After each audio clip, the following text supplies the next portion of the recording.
Well, a vicious MS-13 attack in New York is being blamed on America's gaping immigration loopholes. Ramon Arevalo Lopez and Oscar Canales Molina allegedly took part in an MS-13 assault on two New York high school students. Both of the alleged assailants were detained at the border in 2016. But since they were unaccompanied minors at the time, they were allowed to settle in this country while awaiting deportation. Of course, they were never deported. Nobody ever is. Without that catch and release policy, the crime likely wouldn't have happened.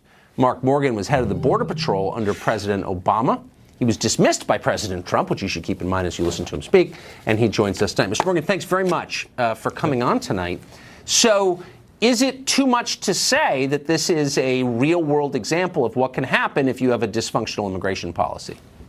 That's absolutely right, Tucker. And I think you said it right, is that it's about that the immigration process in this country across the board is broke. This is a great example. If they could look this up, the Flores decision. The Flores decision is what mandates the United States Border Patrol to release minor children. They only have a few amount of days, and once they hit that, they've got to release them, regardless if they've been properly vetted, regardless if they have a parent in the United States, they have to be released into the interior of the United States.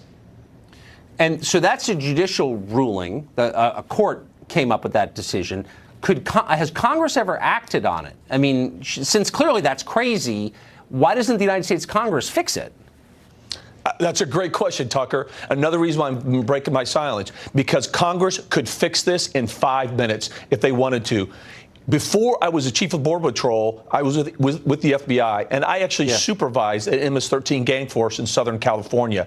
We used to catch them on surveillance wires, and they would laugh. MS-13 gang members would laugh how easy it was to go back and forth between the Mexico and U.S. border.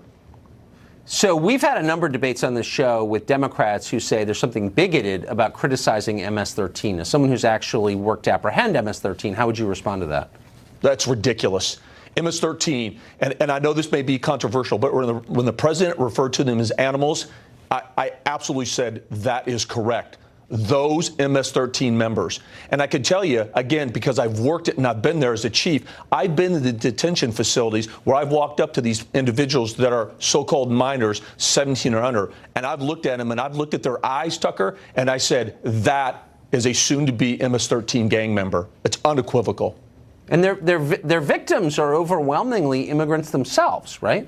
That's another untold story, Tucker, that I'm glad you're talking about tonight. That's absolutely correct. That's another incredulous thing. They absolutely prey on their own. Right. So if you cared, you would care about that. Mr. Morgan, thank you very much. Mark Morgan, great to see you. You bet.